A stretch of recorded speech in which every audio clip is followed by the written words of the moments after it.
Welcome, everyone. Welcome to ThursdAI for January 9th.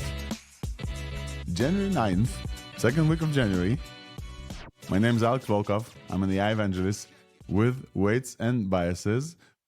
I would like to welcome you. The show is sponsored by Weights and Biases, of course. With me here, we have Wolfram Raven Wolf. Welcome, Wolfram.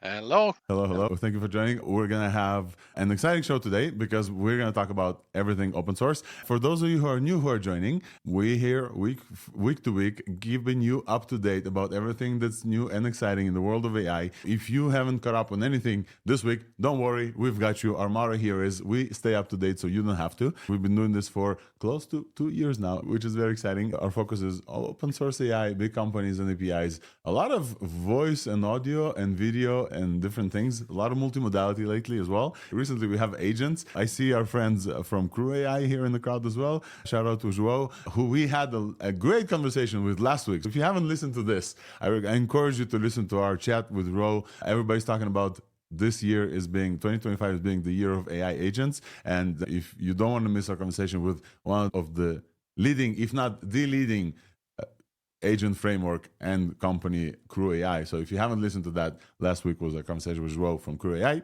This week, we are going to have 2 interviews today. If you are new here, you should know that this is a live recording of our podcast that gets released everywhere where you get your podcast. So just search for ThursdAI on everywhere where you get your podcast, Apple as well. It's free, but you can support it by leaving a 5-star review everywhere that you get your podcast. It really helps folks discovering this. You also can get it by just subscribing to ThursdAI.news on the Substack.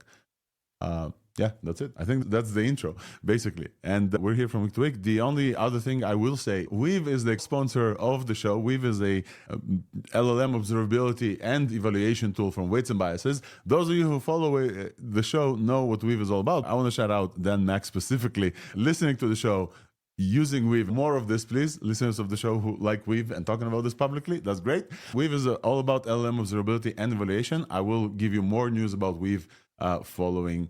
Without intro, well, let's start with the actual TLDR of the stuff that we have to talk about because there's quite a lot. Let's start with the TLDR and we'll dive into everything. The usual way we do this is we run through super quick of everything that we're going to talk about this week. We basically start with open source and keep going from there. At some point, we're going to get joined by Vic Korapat, the creator of Moondream. Vic has been on the show before. He has some exciting announcements today. Right, so let's do a TLDR. In open source LLMs this week, we have finally, Wolfram, Microsoft decided to give us what they promised us a month ago. I think we talked about Phi-4 a month ago. Yeah. Bootlegged. It's that feeling when you bootleg a DVD. Let's date ourselves a little bit. Which you purchased, of course. Yes, which you purchased, but then you have to send it to a friend. You bootleg this and finally you get the official one from the internet. You get it delivered to your house. Phi-4 is finally here officially on Hugging Face from Microsoft. It's an MIT licensed family of models, a Phi-4 14 billion parameter model. It's a great model. We're going to talk about all that it is. It's an MIT licensed model from Microsoft. Finally on Hugging Face. It was bootlegged by many people on Hugging Face as well, but now it's officially there. So we're going to chat about this as well. We're going to cover the vibes for this model in addition to the announcements. One thing I loved in the open source is I don't know if this is an LLM. We usually cover LLM in the open source, but here I'm going to focus on the open source more than the LLM part. Prime Intellect, which helped train a bunch of stuff, together with some folks from USC, released MetaGene 1. They call it a metagenomic foundation model, which is quite exciting as a concept. It's a foundation model to help detect pandemic monitoring and pathogen detection. I really like this one. I really want to dive into this because one of the cool things about AI is Transformer can do a lot. And this is one of those use cases that Transformers can do. There's I could have been helpful 2019, 2020. And one last thing in open source from yesterday, I was blown away by this paper. The GitHub is still down. Some folks from Microsoft released something called R-star math. It's a paper that says making small LLMs do math better than O1 with Monte Carlo tree search. They have found a way to take Qwen 2.5 and Qwen 7b.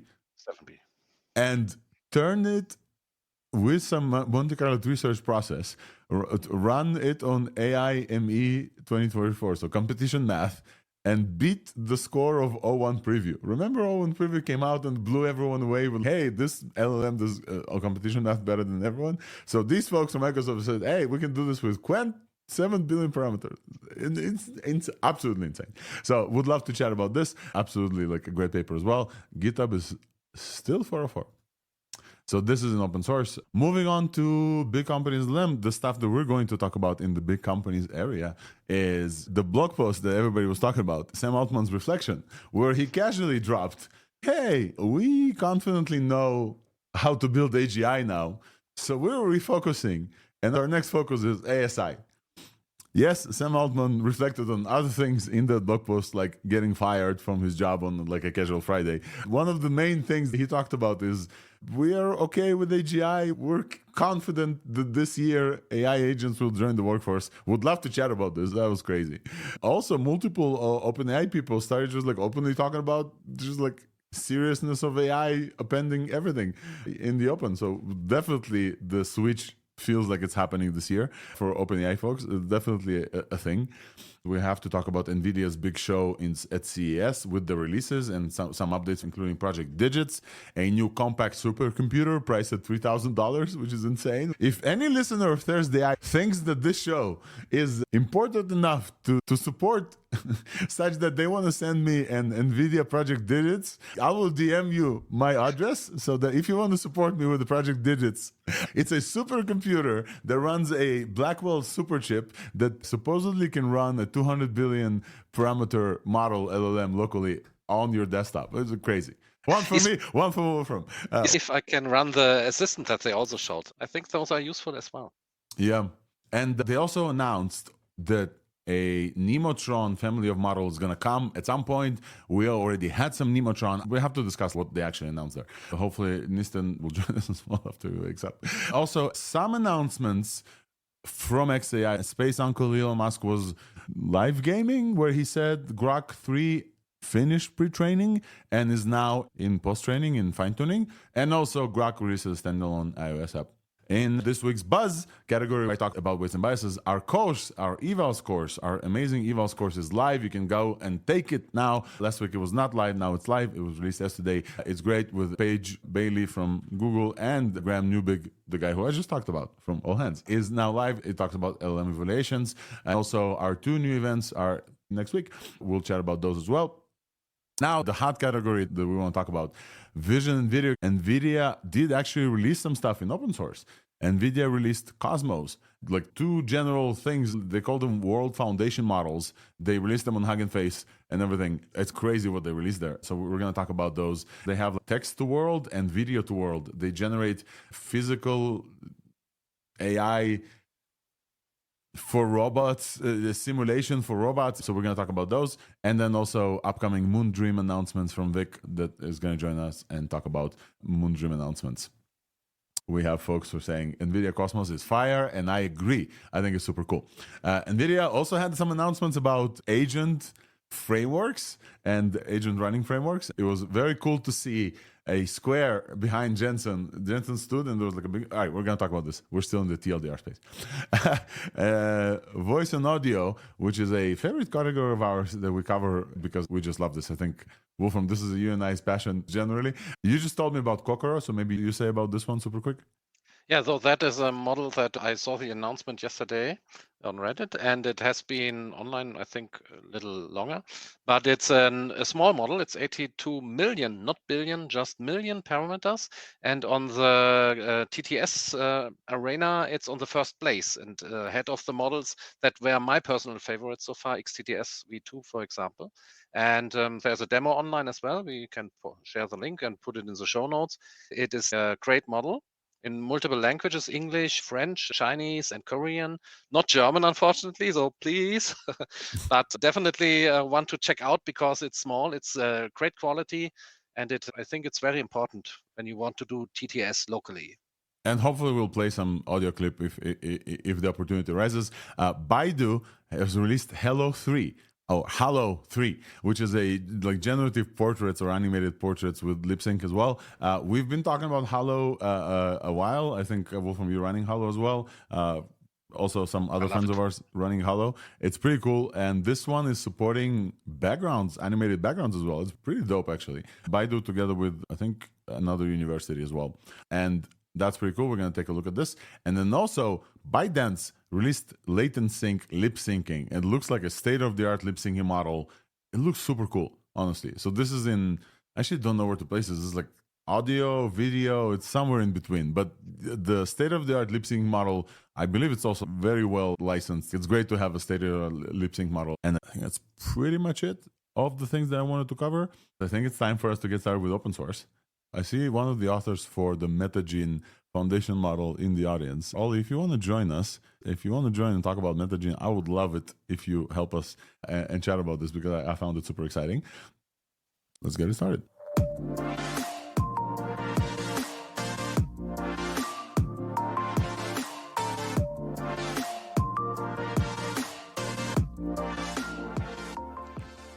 Open source AI, let's get it started. Alrighty, folks, we are live with open source AI. I think the first thing that I'm excited to talk about is this new thing that I haven't heard about before. And to talk about this on stage, we have one of the authors. One of the things that started this week was MetaGene 1, a metagenomic foundation model. I reached out to the author and now he's here with us. So Ali, welcome to the stage. Would you introduce yourself and what metagenomic means? Hello, everyone. My name is Ollie, but I usually go by Oliver. It's kind of the other way around. So I'm currently a PhD student at University of Southern California, but I'm also visiting the Simons Foundation to work on multi-model foundation models for science. This is a collaboration between USC and Prime Intellect. We've read about reports on COVID time. There's a lot of interesting things that it can do to monitor pandemics by monitoring the environment. And a very interesting way to think about it is that if we can build a foundation model that effectively captures the dynamics within the environment, and that'll be interesting.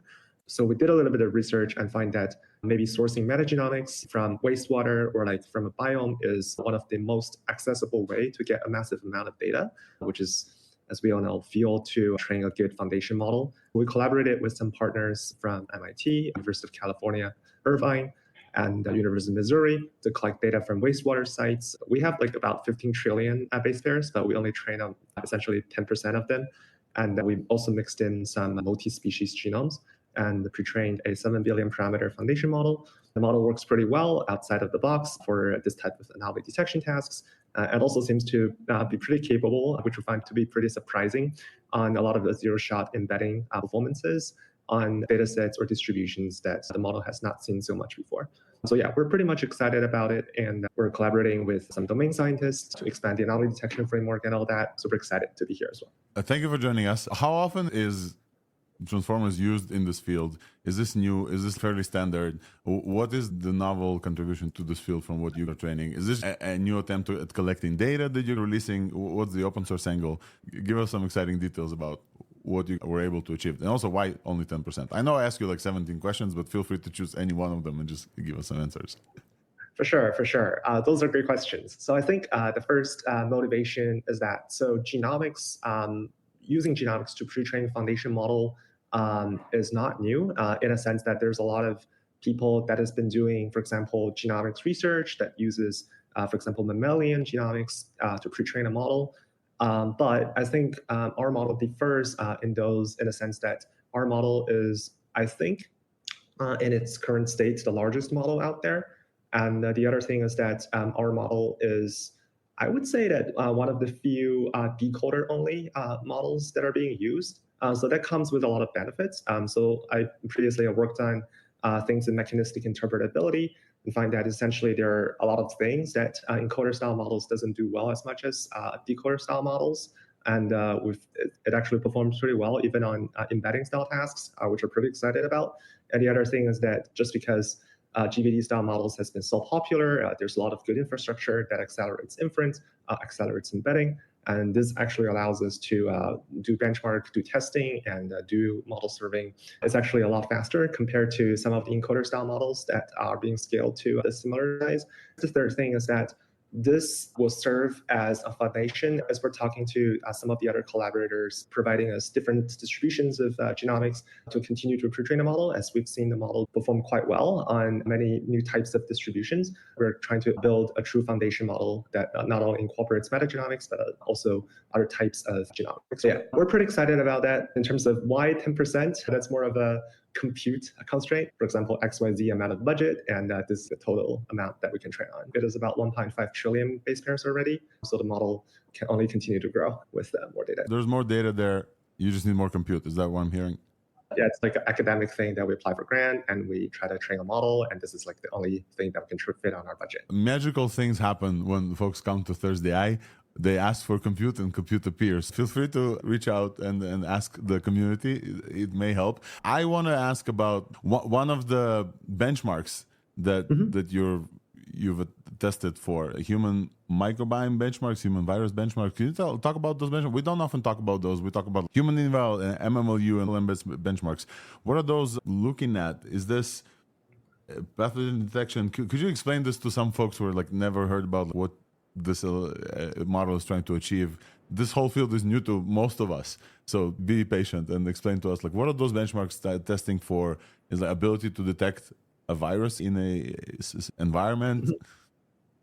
Those are great questions. So I also come from more of an LLM background where I thought that applying this type of technology to bio or other domains would be cool. So I decided to give it a shot. There are essentially 3 sets of benchmarks that we've collected.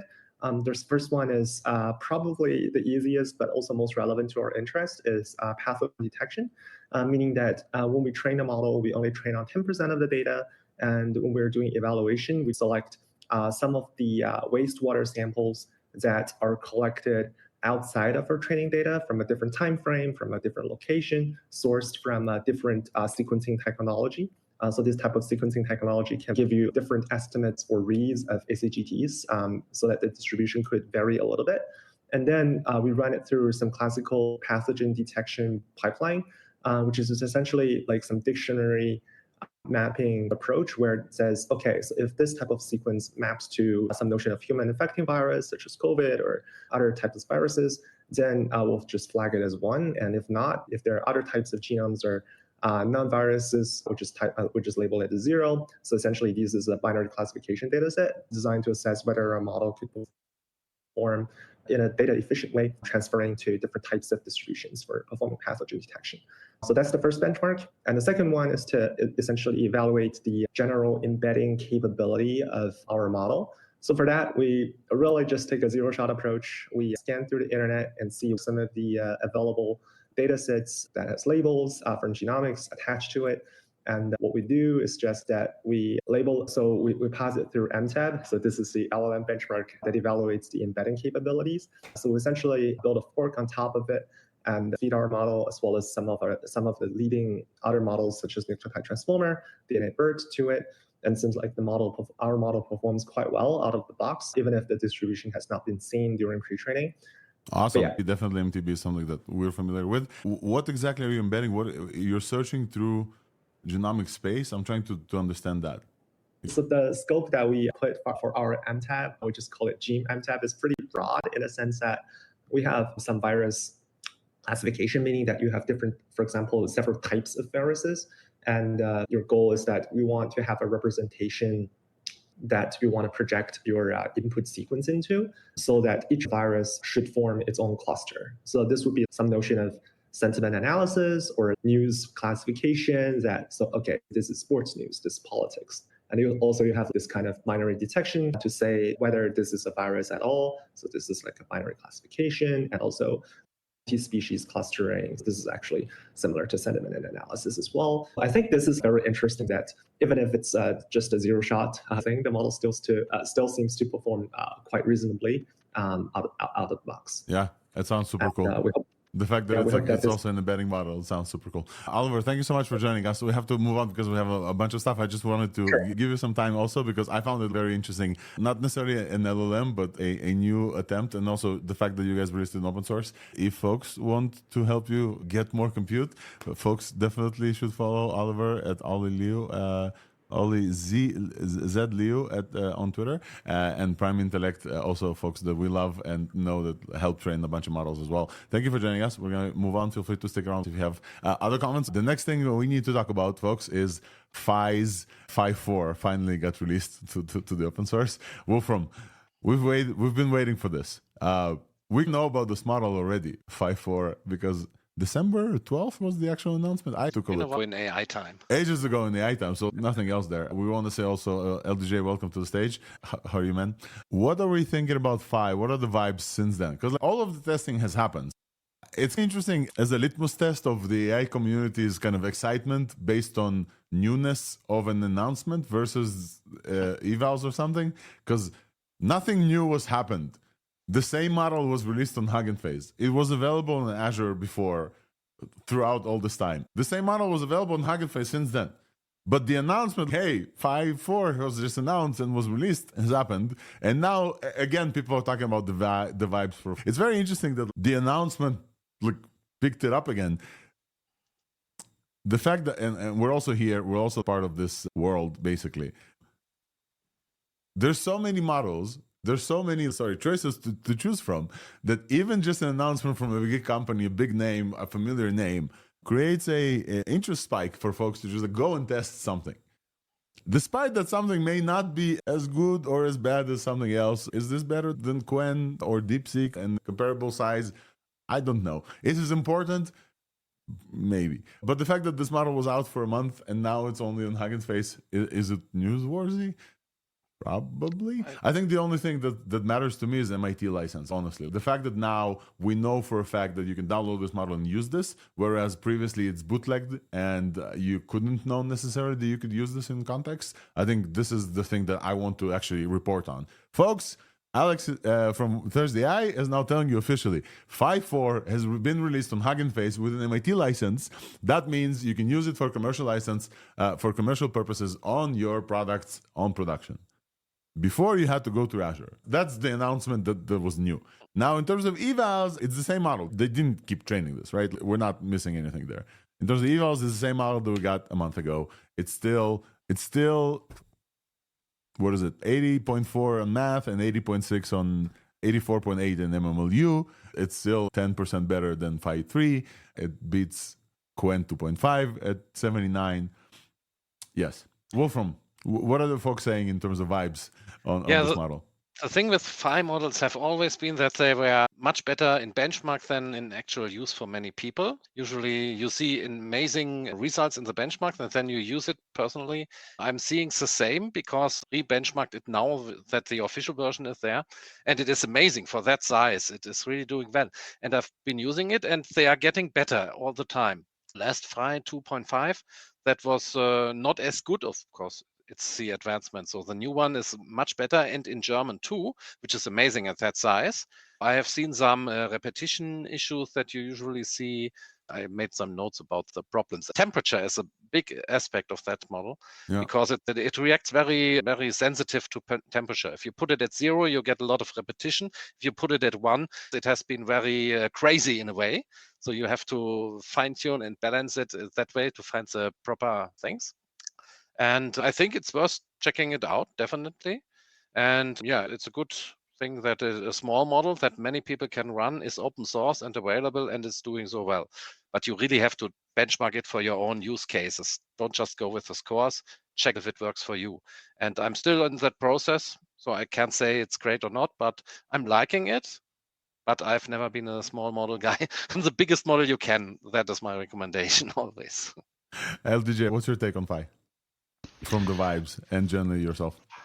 Yeah, to be honest, I haven't tested it that extensively myself, but I wanted to ask Wolfram, how would you say it actually compares to the other small models in the real world practical tests? Yeah, the thing is, I do test them, but they are usually below my threshold where I don't even report on them.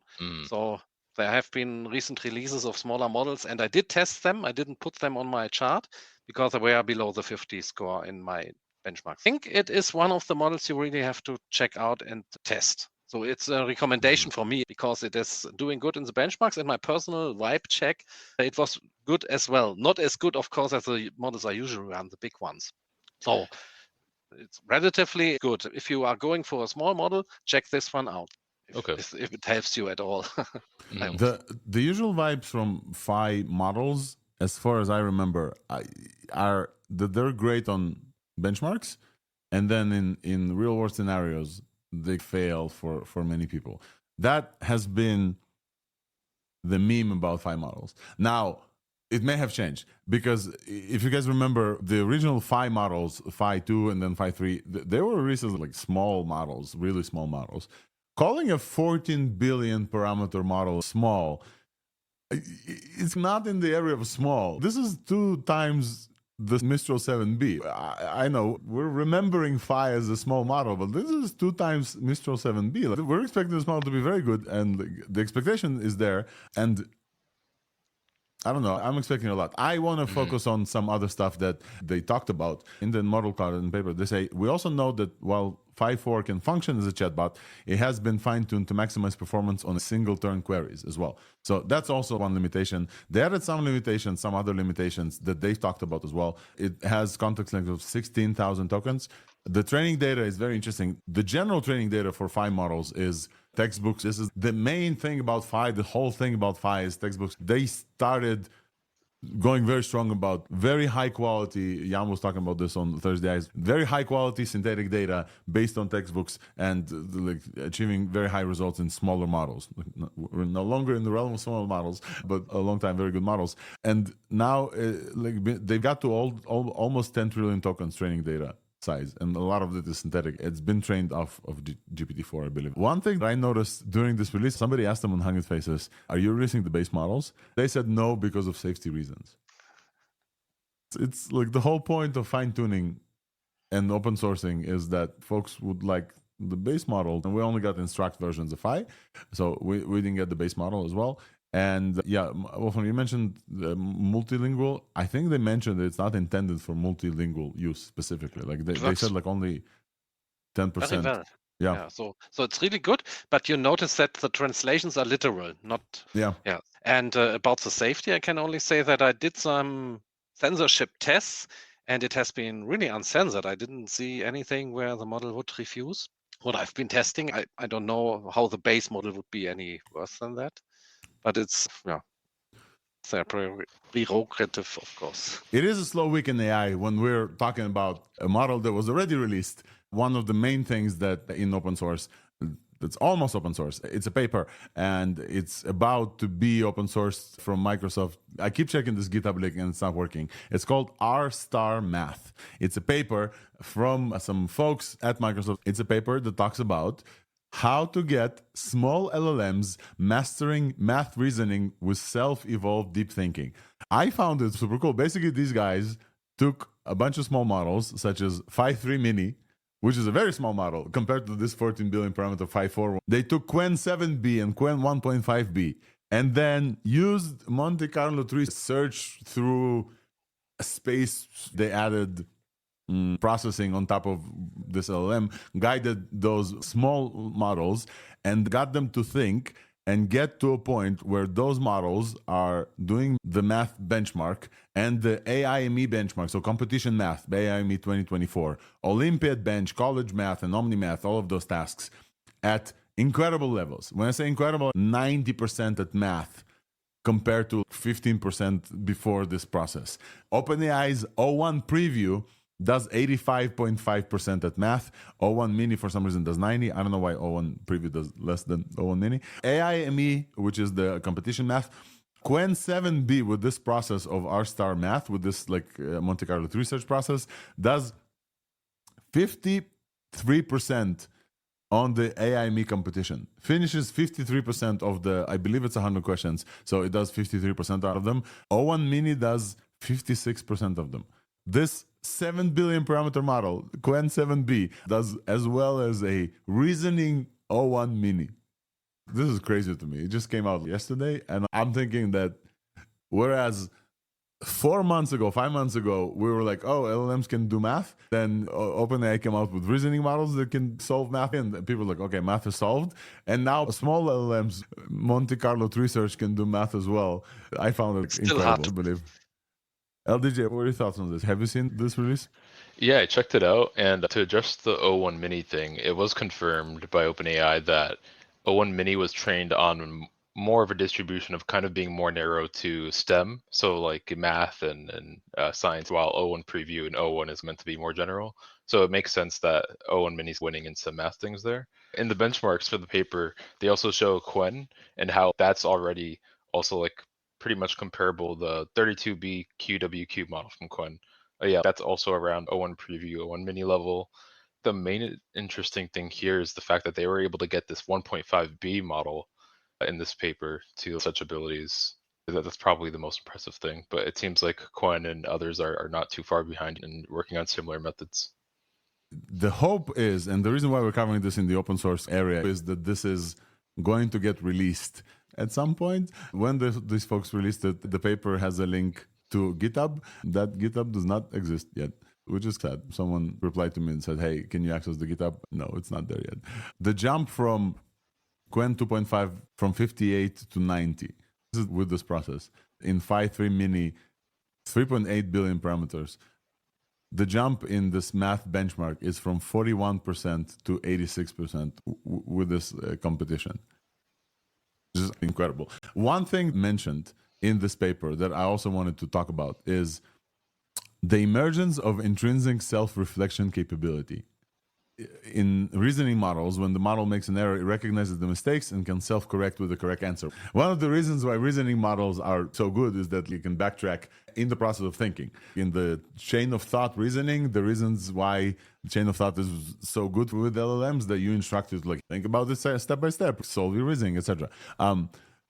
So the experiment said they unexpectedly observed that their like MCTS, or Monte Carlo Research, MCTS-driven deep thinking exhibits self-reflection during problem solving for these models that don't actually have this ability. Neither of the small models that they use for this have this by default, and because of this deep thinking process that they have, again, this is not the model itself. They don't train the model. This is an additional process they have on top of the models. They found this emergent property somehow.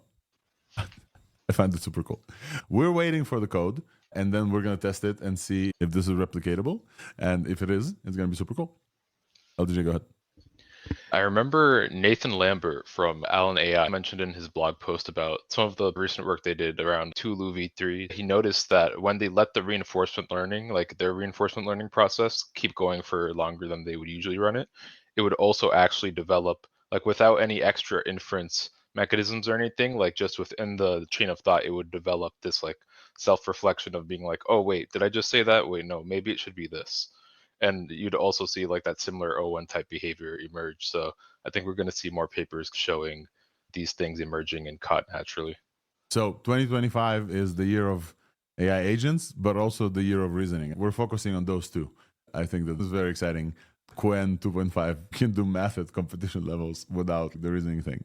Very exciting. And I see Jun Yang, our friend, in the audience, and I wonder what he thinks about this idea. I think that this is it on the open source LLM and general things in open source. Let's move on. We're almost at 1 hour. Let's move on to the other big companies, and then we can talk about some other stuff because we have a bunch of NVIDIA stuff to cover. Let's move on to other companies besides the fact that we're going to say hi to Nistan. Hey, Nistan, what's up? Welcome. Join us. And then moving Hey, on. everybody. I think it was Neumatron that was doing tool use with the Quen 7B models, and they were getting pretty good on the math competition stuff. It's going to be pretty interesting to see that. Folks, moving on to big companies and LLMs and APIs, we'll start with the small potatoes about XAI as we give them updates. XAI released Grok as a standalone iOS app. That's it. That's the update. If you're not in the Europe area, it's only in US, I think. If you're on iOS, you can download Grok as a iOS app, including a widget. Why would you? Because the next update from Grok is that Grok 3 has finished pre-training. How do I know this?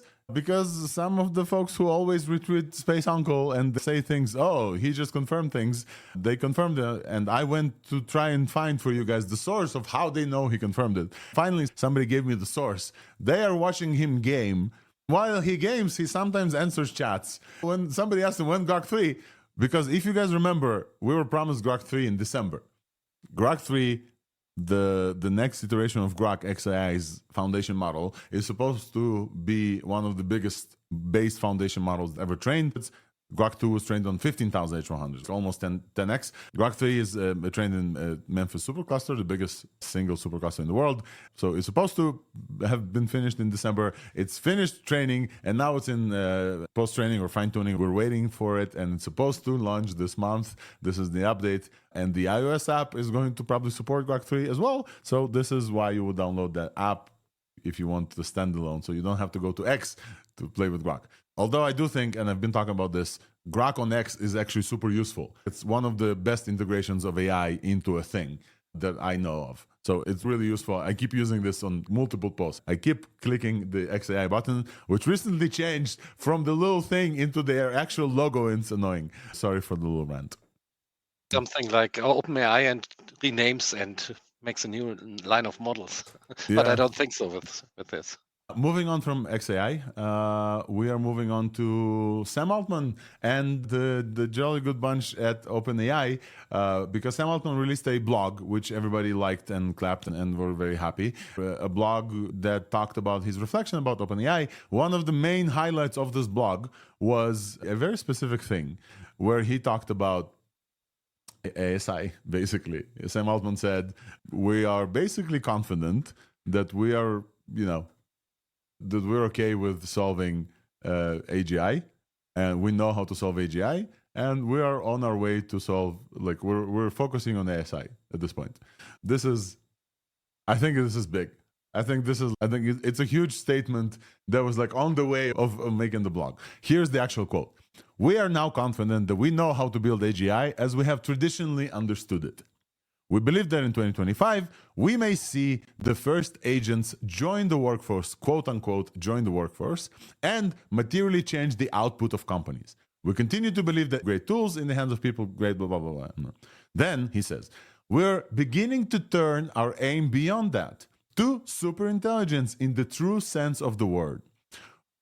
And superintelligence tools could massively accelerate scientific discovery and innovation well beyond what are capable or we're doing on our own. Thoughts, folks, on the super intelligent announcement from Sam Altman, the guy at the top of the leading labs? Yeah. Noam Brown had an interesting tweet the other day that Sam gets a lot of hate for seeming like he's hyping things, but in reality, his view is often what the median is of the big labs. And I feel like in this case, that's probably true as well. I think this overall sentiment from things like O1 and O3, and then on top of that, you have the fact that you have these 10x GPT-4 and 100x of GPT-4 clusters being expected to be built in the next 12, 18 months or so. All of these things culminating together, I think the somewhat median view amongst the labs probably is this sentiment of, okay, we're pretty confident we can get to that AGI goalpost, and now it's a matter, okay, what is the most optimal way we can get to ASI? And I think when he says that part of the blog post that you read that mentions AGI in the traditional sense, I happen to have that traditional sense of their definition of AGI pulled up here. This is their charter. It was originally published back in 2016, and this is still up on their website. They say AGI, by which we mean highly autonomous systems that outperform humans at most economically valuable work and benefits all of humanity. From other people at OpenAI, Karpathy and others, it seems like OpenAI defines jobs as what's listed in the US Bureau of Labor Statistics, which is like a pretty objective way of measuring it. But essentially, it sounds like you could interpret this as at least as good as like 51% of people and 51% of jobs. Right? And I think that's a practical way of looking at it. It seems like we could maybe reach that in the next couple years. I would just say, the one thing I have to say about this, LJ, is that we also know that Microsoft and OpenAI have an agreement. When OpenAI reaches AGI, then Microsoft has no longer claims to OpenAI's technology. And so because of that, they have a different understanding of what AGI is. And that understanding is a system that generates $100 billion in revenue.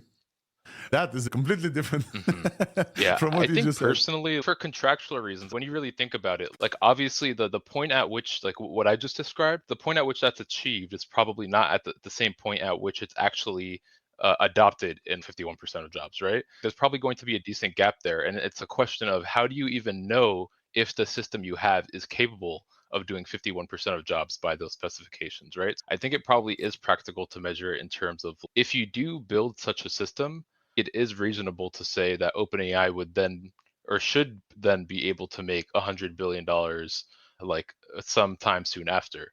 And so, I think it's pretty fair. So I agree. Moving back to what we talked about in terms of ASI movement, the move towards talking about ASI is not only from Sam, though Sam started this with a 6-word story where he said, near the singularity, unclear which side. And then a few other folks from OpenAI started talking about some stuff. Joshua Akiam, who leads model alignment, the product alignment, said, the world isn't grappling enough with the seriousness of AI and how it will append or negate a lot of the assumptions many seemingly robust equilibria are based upon. Stephen McAleer said, I miss doing AI research back when we didn't know how to create superintelligence.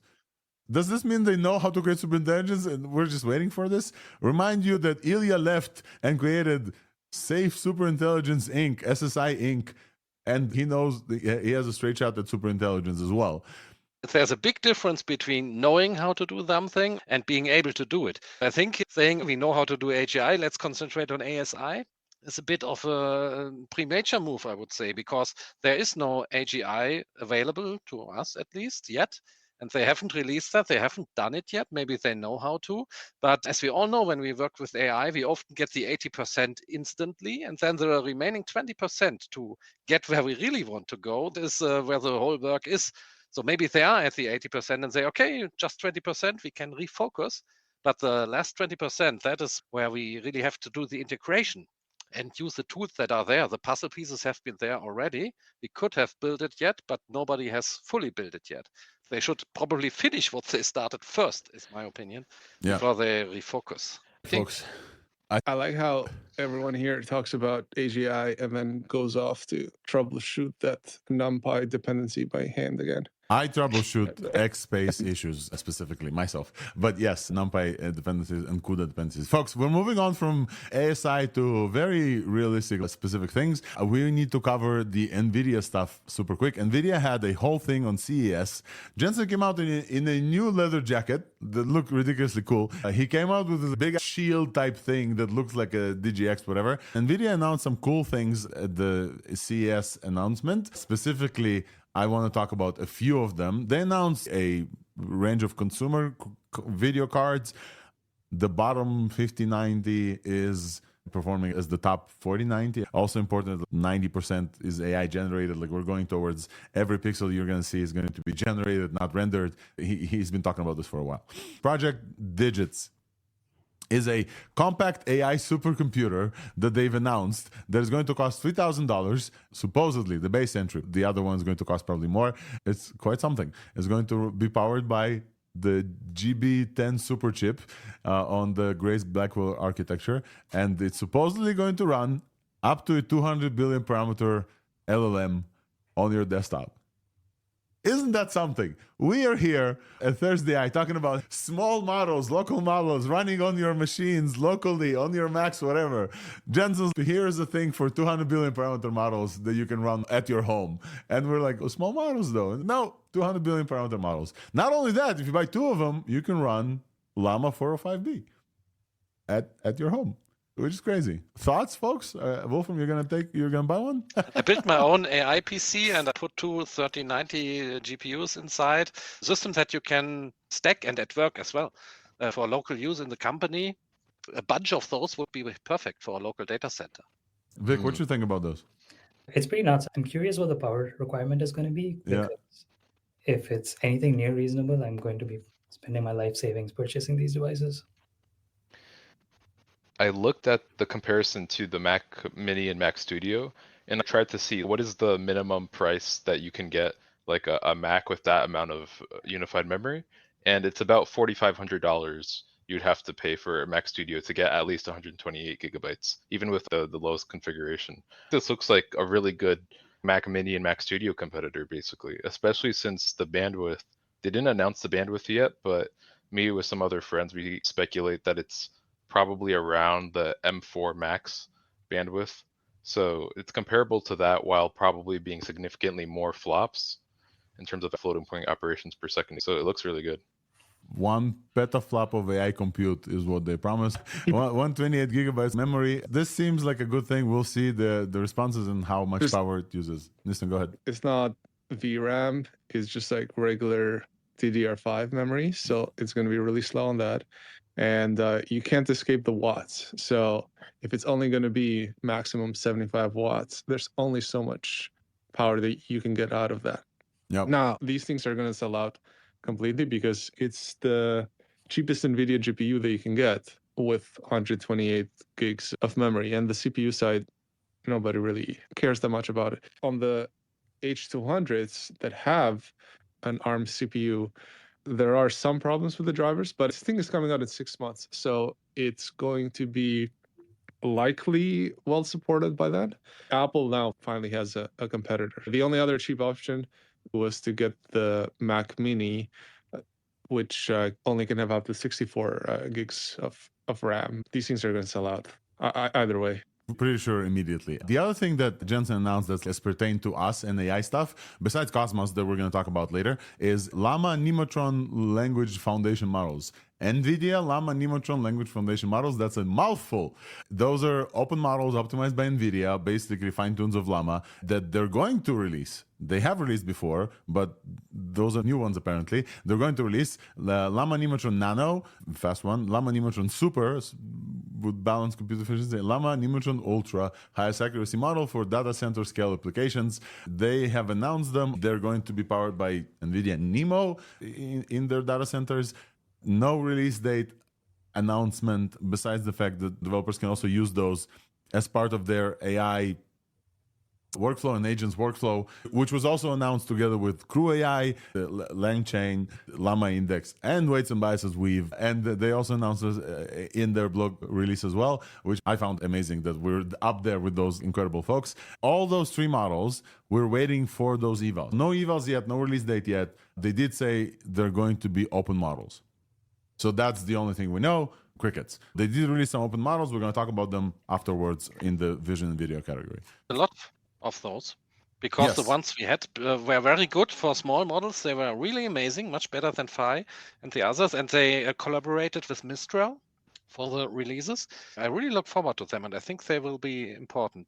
Just my gut feeling. Neumatron, back then, we talked about distillation and pruning together. They had some very innovative ways to make those models screaming fast and small as well, and combine distillation and pruning techniques. We're looking forward for those models. They added some stuff on the right. We're #1 model on MTB benchmarks as well. Not quite sure what's going on with that, but we'll see. Folks, I think we now have breaking news. Let's go to breaking news. AI breaking news coming at you only on ThursdAI. I love breaking news. You guys know I love breaking news. We now have breaking news. A new Moondream has come out, and we haven't talked about Moondream in a minute. In order to tell you about Moondream, we have the person who brings you the breaking news. What's up, Vic? Welcome. Feel free to introduce yourself to the folks who don't know who you are. You haven't been here for a minute, and then tell us about the breaking news. Hello, everyone. My name is Vic. I've been working on small-scale vision models for about a year now. Have a model called Moondream that we published. We just put out a new version today that we're pretty excited about. Moondream is a small-scale vision language model. We have 2 sizes, a 2 billion parameter version and a 0.5 billion parameter version that we released last month. So tiny, edge device, small. Yep. Should run on Arduino scale devices is where we're trying to get to. We released a new version of our 2 billion parameter model today. It has a couple of exciting new features. We've had support for a couple of new output modalities, allowing the model to detect objects or points in images in our API for a while. This is the first release where you can now do that locally. You can download it and have it point at things or detect objects. There's a couple of other interesting features that we've added to this version of the model. It allows you to do structured output generation, which is very important for developers who are trying to build vision applications. So you can say, hey, output, answer this question, but give me JSON that is a list of dictionaries with keys X and Y. that makes it very easy for you to parse the responses from the language model. It can also do XML and Markdown if anyone's interested in that sort of thing. Another interesting thing with this release is our text understanding performance has gone up significantly. For the last 3 months, I was fighting with text detection because when we added object detection, it hurt our text reading performance a bunch. So it took a while to figure out how to sort that out. Cool. Apache 2 license, correct? Yes, sir. That's incredible. Folks who may remember you because you've been on the show before when Moondream just came out, and it was incredible. Back then, it was just you playing around with Moondream I believe, just as an open source. Since then, Moondream became like a whole thing. Could you talk to us a little bit about that journey so far? Because I found this incredible just following you from playing around to having a whole... Yeah, tell us what Moondream is now.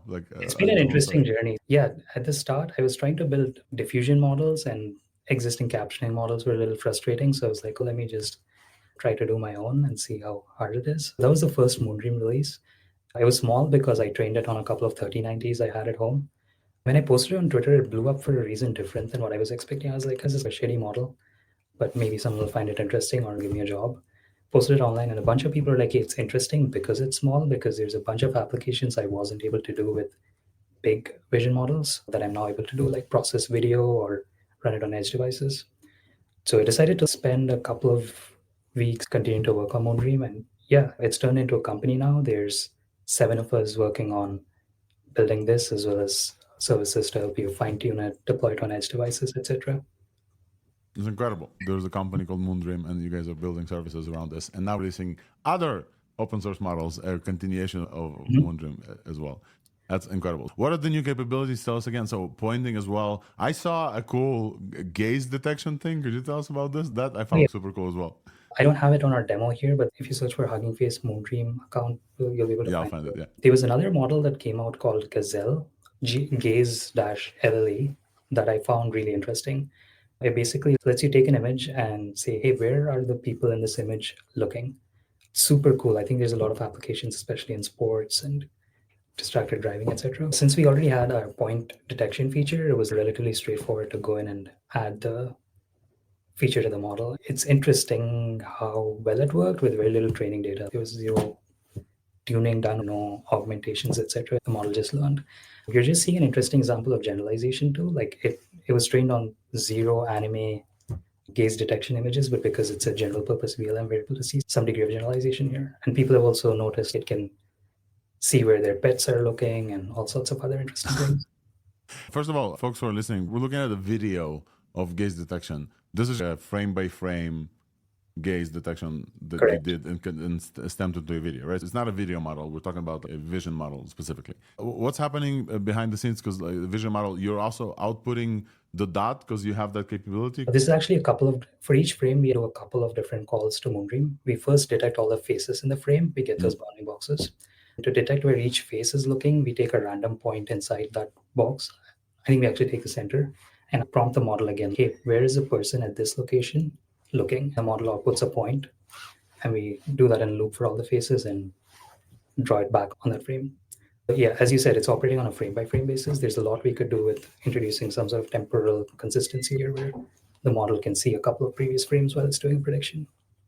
But the general effect is super cool. For folks who have no idea what we're talking about, I'm going to add this to the space as well. Please take a look. Something about this feels a little bit creepy, but in a very good way. The fact that it's a very small model that does this, I just want to understand, those capabilities were not part of the small vision model. Then Gazelle came out, and you retrained Moondream specifically? Or is this a tool use to Gazelle?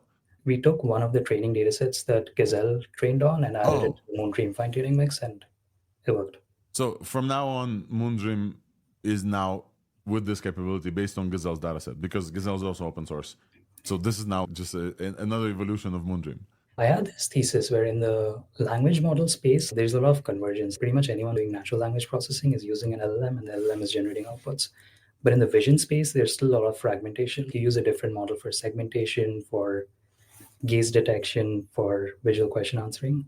And one of the things we're trying to do with Moondream is to try to get to some sort of convergence where you don't have to worry about 15 different models if you have a vision task that you need to perform, whether it's object detection or segmentation or anything else that's useful, we believe that a single model should be able to tackle all of that.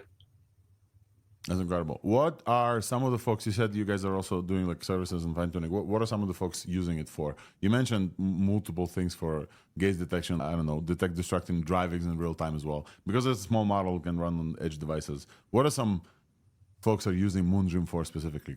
Every major lab now has a vision. I don't quite remember the date when you joined last, but when we talked, multimodal just started to be everywhere, right? So like we had vision models separately, and now every LLM has basically multimodal capabilities.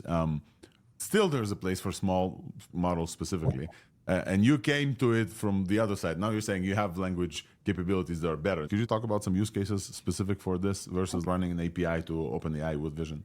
Yeah, most of our customers are either cost constrained, like they want to process video, and so it will get really expensive to send those to the cloud. There's people who have privacy concerns and do not want their videos to leave their premises. And there's people who need to run on the edge, like a lot of people in manufacturing, oil and gas, surprisingly retail as well. Like it turns out a lot of time the back rooms have really bad internet connections and so on. The most uptake we're seeing is in those general industries like retail, manufacturing, security, because people want to process camera footage. So yeah, those are the general spaces. It's people who have a need that cannot be addressed by the big models.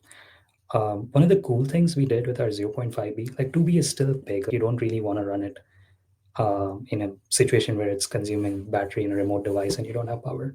So what we did with our 0.5B is we actually started with the 2B param model and we pruned down while picking specific capabilities we want to preserve. So if you know that these are the 3 types of queries you need to run with the model, you don't need all 2 billion of those parameters. And so we're able to very effectively create a custom small scale version of Moondream that runs really fast, really low power. And 0.5B was an arbitrary thing we chose. Like you can size it to any device a customer is interested in, working with a couple of people to get some of those proof of concepts out into the wild. We're going to test it out right now, Vic. We're going to test Moondream on our faces as well. What is happening in the scene? And VQA. Let's see if it knows what our back office interface looks like. Video conference screen with a group of people participating in a live event. Screen shows multiple participants, including Alex Volkov, Wolf from Raven Wolf, LDJ. Video conference being held over a Zoom platform. Participants are sharing their content with each other. Several photos displayed on the screen because we're sharing a screen as well, likely related to the ongoing event.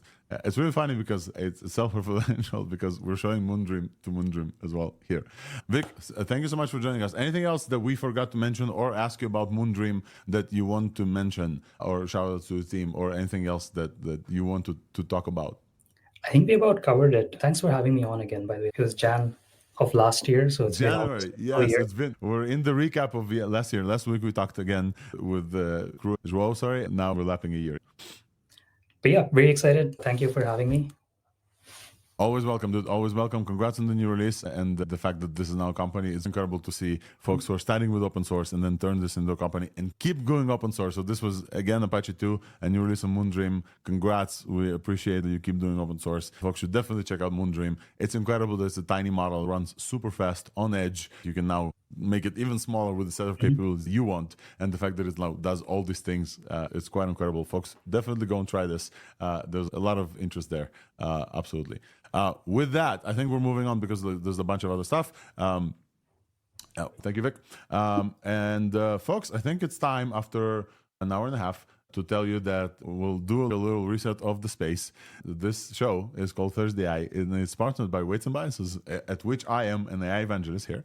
To tell you all about Weights and Biases, I have a corner here called This Week's Buzz. This Week's Buzz is all about Weights and Biases. In this corner, I tried to get us a cool guest to talk about the course we just launched, but the fate did not work. Maybe next week we're going to get you a cool guest to talk about this, which is fine. It happens. I will tell you about what I learned because I think this is the most genuine thing that can happen. Let me start with this week's buzz, and I will tell you about my upcoming trip to Seattle.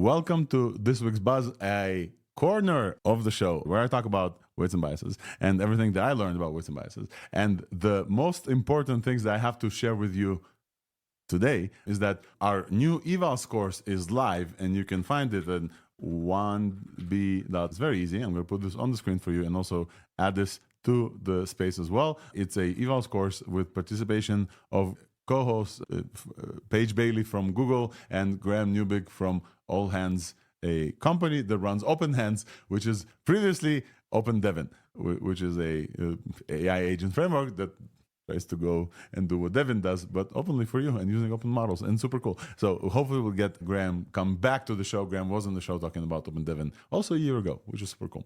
That course is free for you to try and teach you all about LLM evaluations. It's only an hour course, by the way. It's super quick, but you're in San Francisco this weekend. You can join me and other Weights and Biases folks, including the CEO of Weights and Biases. We have a sprint where you can come and we'll build evaluations for your own startup.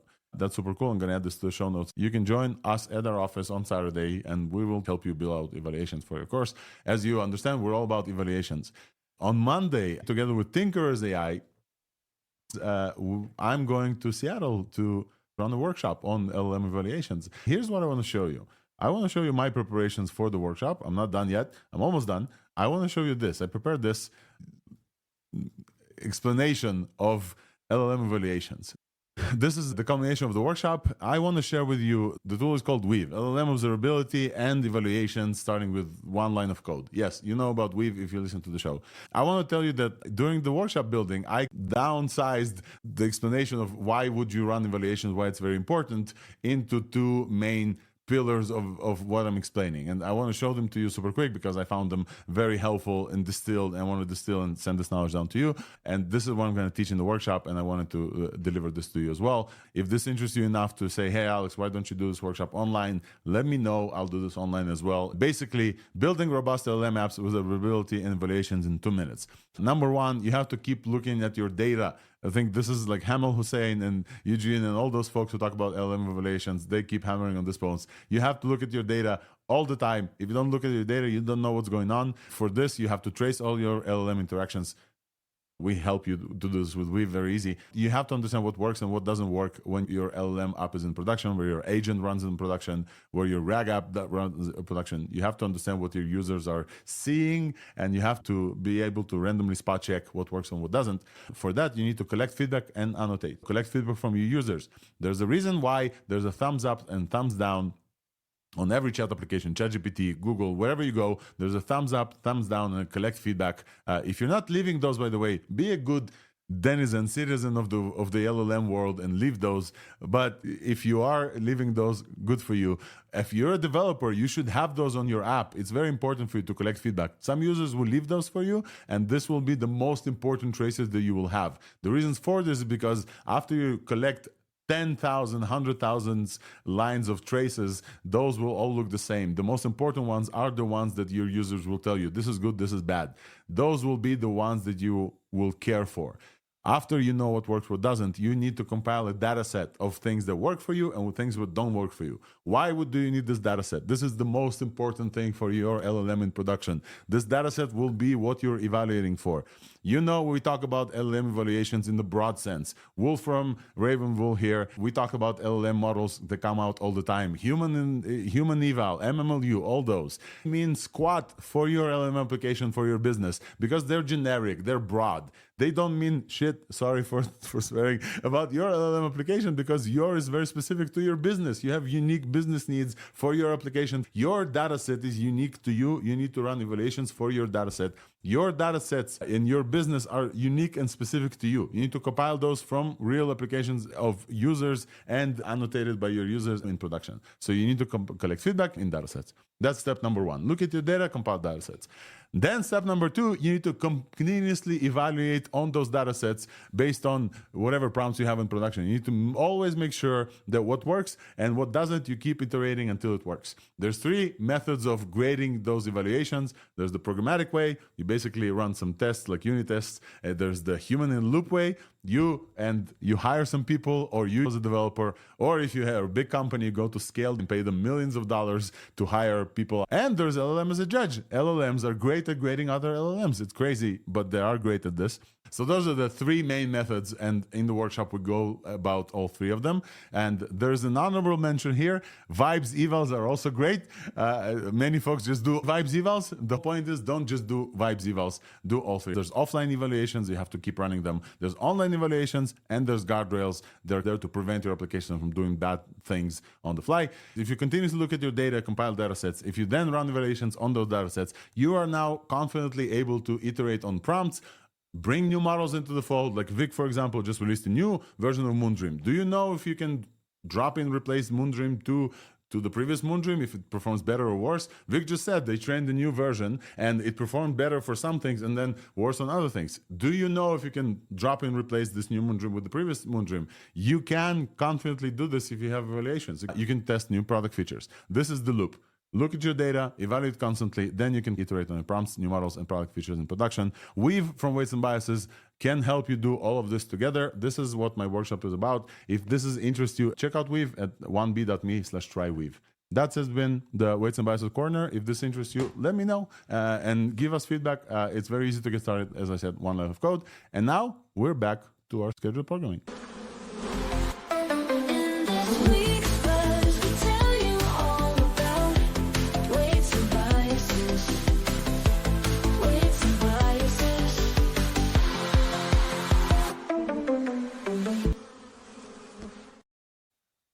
Right, and we're back, and we have some time to talk about other stuff. We haven't talked about the video and vision category. We have a bunch of things as well. Hopefully there's no breaking news that I haven't seen. Nobody tell me there's breaking news, please. Let's talk about voice and audio and vision video. Let's start with vision and video. I think that, oh no, there's one thing. Folks has been in my replies about Phi and how I was wrong. I think I saw some folks, Ivan, and I want to see those folks. Let me put up the actual replies here. 1 second, please. Let me make sure that I'm putting up the right screen. Folks have been trying to fine-tune Phi. I already say that it's a great model. So I just want to shout out that we're listening to the community as we go along. And when folks say that this is good, we need to highlight what's good and what's not. I just want to make sure that I'm looking at the right. Oh yeah, Memo is saying fine-tuning Phi seems to be working incredibly well. Memo Sparkfield, it's incredibly smart. And Ivan Fioravanti, I can't pronounce his name. Do you guys know how to pronounce Ivan's name, last name? Ivan, you should come up and tell us what your name is pronounced as. Like, he says, at least let Phi focus on a specific scenario. Model is really amazing.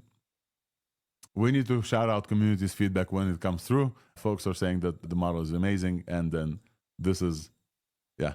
Definitely shout out for folks who are like replying to the community. So this is one of the best parts of the podcast when the community interacts, and 100%. We are always open to learn. So great to have some positive feedback as well. Yes, 100%. Especially if it focuses on a specific scenario. And Memo Sparkfield, Ivan is great, an incredible dude, does a lot of MLX stuff. So we're gonna add this to the show notes and show you that folks are using Phi and fine-tuning Phi right now, and it's actually having good experiences with this. Ivan is running the MLX fine-tuning on his Mac right now. Italian Vine classification. Oh, that's cool. I would say Ivan probably needs weights and biases there. We're moving on to the next thing I want to chat about is latent sync lip sync model, which was super cool. From ByteDance, latent sync. It came out January 4, so almost exactly a week ago. It came out, I think it's a state-of-the-art lip sync model. Those are usually in the area of bigger companies, HeyGen and some other avatar-generating companies. ByteDance just released one that is super quick to run. They also released a paper with it. Audio conditioned latent diffusion models for lip sync. I'm pretty sure they use stable diffusion for that. And the quality of this is quite insane. Wolfram, have you seen the responses for this? I have seen it, and I think that's another component that fits perfectly with the other stuff we've seen. We've talked about it before, about the TTS model. We have talked about the Hello 3. Yep. That is not real time because it takes a longer time to generate the videos. The lip sync is a great step when you can just use it now and create real-time video of response. Those components put together allow real-time interaction with an avatar, which is great. Great. Yeah, so the models are still quite big, so real time is hard. As we always say, there's the stuff, the open source, it gets released, gets pruned and distilled and gets smaller and smaller to the point where we had Vic and the vision model runs locally on tiny device, like half a billion parameters. You can combine this with a smaller version of something else and build a pipeline that runs almost near real time. And then have something like OpenAI advanced voice mode that runs nearly real time, but that's a huge model that runs on their devices. This one requires 6.5 gigabyte VRAM, so looks like it can run fairly fast. Looks like FAL already has this running on their playgrounds as well. Replicate looks like already implemented this as well. Why wouldn't they? It looks cool. The thing that I noticed about this model when it blew up is that many people shared the original video. This tweet announced it first, and then many people shared the original video that was lip synced to something else. And then people thought that the original video is the lip sync video, and there's, whoa, this AI is crazy. But no, this was the Russian speaking. I think this was the original video. And then this was the English speaking one. Latent sync from ByteDance. All three things in voice and audio are connected as well. The second thing is Hello 3, which was released today. As we started the show, it was released. Lifelike dynamic avatars, and Halo 2 we mentioned before. Halo 3 is now generating realistic avatars with dynamic backgrounds as well. I believe that they're also doing lip sync, but also full animation of avatars. So this is a picture to a talking avatar with lip sync, not only lip sync. So this is not unlike the previous one, which is you take an existing video, you provide a different sound, and that existing video talks like that sound. So, for example, the previous technology you would use, like something like Lex Friedman and Zelensky's interview that just came out. The previous technology, you would use that model, the lip sync model, together with a TTS of both of them to make it look like they're speaking the translated language. You would create a new fictional Lex Friedman, a completely generated avatar, and then you would create a avatar of those, right? This is for Halo 3. Halo 3 is a dynamic realistic portrait animation, and the new stuff here is, Wolfram, what is the new stuff here? So it usually didn't affect the background, just model the face. It moved a bit, but that is a new thing, that also the background is animated and it's more alive. And it takes more memory. I tried to create a video and post it, but my 48 gigabyte of VRAM weren't enough for the new model. The old one worked, but the new seems to take more VRAM. So this one, unlike the previous models that moved the lips and maybe the eyes and like the cords in the head in the neck, maybe a bit of the head. This one actually animates the background and the person. We're seeing the person in the hammock, and the hammock moves in the background. Hands move, hair moves, all of these things. It's quite something. And there's another one called Kokoro. Wolfram, maybe you want to share this one so that we'll have sound as well. This came out a little bit earlier, and I think that this is connecting to the set of technologies together. In order to generate audio with all of this, you need a TTS, a text-to-speech model. We always report on the best next TTS as well. Obviously, we know 11 Labs. By the way, I listened to the full Lex Friedman, Volodymyr Zelensky interview, and I recommend folks listening to this as well. What an incredible job, just technically, done by 11 Labs. And what a great time we're living in AI, where two people, let's put aside the politics and like who they are, can speak in 3 languages simultaneously. And they did speak English, Ukrainian, and Russian simultaneously. And the AI technology can pick up and deliver in all 3 languages with those voices, with those people's voices, a straight up conversation, all those voices directly. I found that to be like incredible technological achievement. I previously built a startup in translation, as folks who listen to ThursdAI know for a while. To me, that was just incredible. I listened to the original one with Russian subtitles. The fact that 11 Labs did this with the TTS of those people's voices was just like an absolutely incredible thing to me. The fact that I could send those to people, I just absolutely wanted to highlight the fact that AI just like completely shattered voice barriers, and it was incredible. Wolfram. We're talking about TTS right now. I highlight the top of the space, 11 labs. OpenAI has the one that they didn't release, but we're excited about the open source ones because everybody's afraid about deepfakes, etc. But they're here. So we're listening to Kokoro TTS. It's a new TTS that was released fairly in December, but I think they released the new voice packs with some new voices. Let's listen to the generation. This is the number one. They have a lot of voices. If you check the list here, there are many voices. There's even a Sky voice. Let's try that. And see. Yeah, it's the Sky. Don't know if it's a clone of the one that shall not be named, but yeah, let's try it. Hello, AI audience. This is a demo of Kokoro TTS. Yes. This text is generated live. Sky's Sounds back. good, doesn't it? Yes. Hi, Sky. That's nice. Don't share too much or it gets taken away. I don't think we can Scarlett download Johansson- it. We can download. Yeah, we can download. So download it while it's hot. Hello, ThursdAI audience. This is a demo of Kokoro TTS. Text Good. is generated live. Sounds good, doesn't it? Hello, It's a ThursdAI 0.1B. audience. It's Hello. what? It's a 0.1B model. This Are- will run on web GPU, like on a CPU. Are you serious? 0.1B. Yeah, this is crazy. I just downloaded the whole thing. It's 82 million parameters. Yeah, so in float 16, it's 160 megs. And I think they released float 32. So they're like 300 megs. This is a major achievement, I think. That's crazy. The quality is crazy. The thing that I went to the Hugging Face, it says the following can be run in a single cell in a Google Colab, and it's 82 million parameters, folks. It's basically nothing, and they have Sky in there as well. What is the cloning thing? How do they clone? They released the voice pack, so it doesn't look like you can clone things. They train the voices, right? Yeah, that was a criticism that you can't clone your own voices. Red, the author, is working on a new version or even a successor of it, and then it will be a feature of that. This We'll is be great. implementing this. I'm implementing this me today. too. Yeah. Yeah, this is going straight into whatever people are using. The good news, there's another project on GitHub. We put it in the show notes where you can have an OpenAI compatible API layer in a Docker container. Can really easily run this and use it with your own systems. Other things in terms of using this. Apache license. You can actually use this wherever. Not only that, it's a Apache 2 license on the weights, MIT license inference code, so you can just use this. Not only that, it says Kokoro is trained exclusively on permissive, non-copyrighted audio data. Scarlett Johansson can talk to her lawyers all she wants.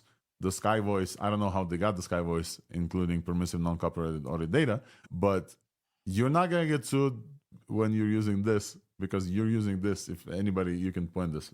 Yeah, LDJ, go ahead. They said examples of non-copyrighted audio include public domain, audio licensed under Apache MIT license, and synthetic generated by TTS models. Can you hear me now? Yes. Okay, I was going to mention that there's another cool project called Mimic 3 as well, that it's also, I think, around 20 million or 50 million parameters. And that's pretty good too. This is like a little bit newer and better quality, this Kokoro one. But if you want even faster inference and stuff, I think Mimic 3 is something people should check out as well. Yeah, we talked about it, I think. All righty, folks. I think this is it. We're at exactly 2 hours for the show, and we ended this with a banger, with an 82 million, not billion, million. This is like a tiny model that can run on everything, on web GPU. You can download this right now. Nistan, download this as we talked about. You can have the Sky voice back. Sky from OpenAI, the voice that they took away from us, you can get it back and then generate this. We'll actually generate the opening for the podcast, probably with this voice. Thank you, everybody, for joining wherever you joined the podcast. A reminder that you can listen to the whole show everywhere where you get your podcasts. Just go to ThursdAI. Thank you, guests that we had today. Thank you, Oliver, for joining us and talking about MetaGene 1. Thank you, Vic, who joined and talked about Moondream as well. As always, thank you for co-host Wolfram, LDJ, Nistan, and everybody who listens and tunes to the show from week to week. Without you guys, this has not been possible, and it's really fun. I also, as always, want to highlight the fact that this show was not been possible without Weave from Weights and Biases. If you are listening on Twitter Spaces, please give Weave a follow. If you haven't tried Weave, from the workshop and the observability talked to you or helped you, please let me know. The best way to support this podcast is to give it 5 stars reviews, share it with your friends, and also give Weave a try as well. With that, we'll be here next week. Hopefully, what Swix had said in the beginning, where this is the calm before the storm, is going to happen. I'm going to be in San Francisco this weekend and then in Seattle next week and then back home. So the next show is going to continue as usual. Hoping for big news by next week. It was great to hang out with you this week, and then we'll see you next week, everyone. Bye-bye. Thank you. Thank you. Bye.